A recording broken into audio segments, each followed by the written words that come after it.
حضرت بلال نے اذان پڑھی تو وہاں نا 4-5 لڑکے کھیل رہے تھے، بکریاں چرا رہے تھے، ساتھ کھیل رہے تھے۔ ان میں ایک حضرت ابو معذورہ بھی تھے، 15 سال عمر تھی۔ حضرت بلال نے اذان دی تو وہ بھی نقلیں اتارنے لگے، چونکہ حضرت بلال کی زبان بلالی تھی نا، تو نقلیں اتارنے لگے۔ نبی پاک صلی اللہ علیہ وسلم نے نا بڑی ذمہ داری سے روایت عرض کر رہا ہوں، حضور نے حضرت زبیر بن عوام رضی اللہ تعالیٰ اور مولا علی شیر خدا کو بھیجا۔ ایک روایت ہے حضرت عمر بھی ساتھ تھے، فرمایا جاؤ ان لڑکوں کو پکڑ کے لاؤ۔ صحابہ کہتے ہم گئے تو بچے تھے، دوڑے، کسی طریقے سے پکڑ کے لائے۔ تو نبی پاک صلی اللہ علیہ وسلم نے فرمایا بتاؤ بھائی بلال کی نقلیں کون اتار رہا تھا؟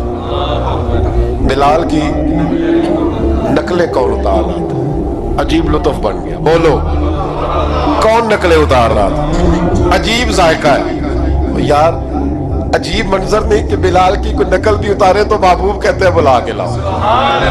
اور کون نقل اتار رہا تھا میرے بلال کی؟ یہ مسلم میں بھی ہے، اصحابہ میں بھی، دیگر کتب حدیث میں، کتب سیرت۔ تو میرے محبوب کا بھی انداز نرالا نا، حضور حکیم ہے، حضور حکیم ہے۔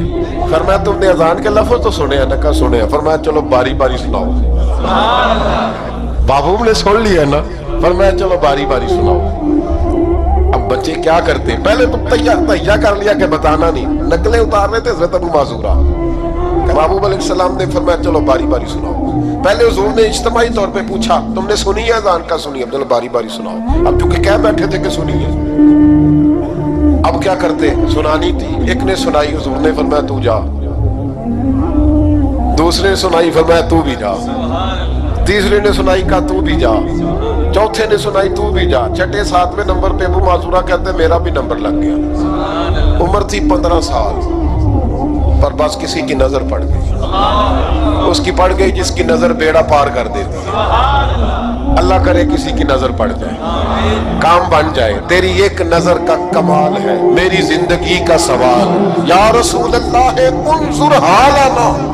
اس کا ترجمہ یہی ہے کہ ایک نظر کرم کرو، یا رسول اللہ انظر حالنا۔ محبوب علیہ السلام اب 6واں نمبر لگا تو کہا تو بھی سنا، تب ابو معذورہ سنے لیتے۔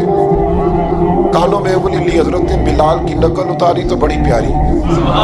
حضور نے فرمایا جو باقی بچے ہیں وہ بھی سارے جاؤ، بندہ مل گیا ہمیں۔ ابو معذورہ کہتے ہیں میں کانپنے لگا، ادھر والے بھی چلے گئے، ادھر والے بھی، میں بیچ میں رہ گیا۔ فرمایا پھر سناؤ۔ میں 2 دفعہ سنایا، فرمایا نہیں یار مزہ آیا، پھر سناؤ۔ کہتے ہیں 3 دفعہ جب میں سنایا تو میں نے محبوب کے چہرے پہ روشنی دیکھی۔ اور سجنوں بلال کی کوئی نقل اتارے تو صحیح، کہتے ہیں روشنی دیکھی، حضور اٹھے اور حضور نے میرے سر پہ ہاتھ پھیرا اور دعا کی، اللہم بارک فیہ، اللہم بارک فیہ وہدہ الی الاسلام۔ یہ میرے محبوب کے لفظ ہیں۔ نبی پاک نے کہا ہے اللہ میں تیری بارگاہ میں عرض کرتا ہوں اسے برکت بھی دے دے اور اسلام کے رستے کی ہدایت بھی دے دے۔ حضرت ابو معذورہ کہتے ہیں سر پہ ہاتھ اور ادھر دعا، بس میرا کام بن گیا۔ فرماتے 15 سال کی عمر میں نے کسی سے مشورہ بھی نہیں کیا، میں نے کہا اشہد ان لا الہ الا اللہ واشہد ان محمدًا عبدہ ورسولہ۔ کہتے ہیں سنو دوستو، کلمہ بھی پڑھ گیا، عشق لگا سی کھیڈا کھیڈ دی نوں تے مینوں کھیڈاں بھول دیا میں کجل پایا سی یار دے ویکھنے نوں، پھر اودی یاد وچ روندیاں ہی ڈل گئیاں۔ حیدر شاہ اس گلی کدے نہ رول دی، پر ہن تے رول دی رول گئیاں۔ کہتے ہیں میں نے نا فوراً پوچھا عمر کتنی؟ 15 سال۔ فوراً کلمہ حضور میری ڈیوٹی، فرمایا انت مؤذن، انت مؤذن، تو مؤذن ہے۔ حضور کہا، فرمایا فی المکہ۔ محبوب علیہ السلام نے فرمایا بلال اذانے پڑھے گا مدینے میں اور تو اذانے پڑھے گا مکے میں، میں تجھے مکے کا مؤذن۔ حضرت ابو معذورہ رضی اللہ تعالیٰ عنہ فرماتے ہیں میں بکریاں چرانے والا، میں کھیل کود کرنے والا، مصطفیٰ نے مؤذن بنا دیا۔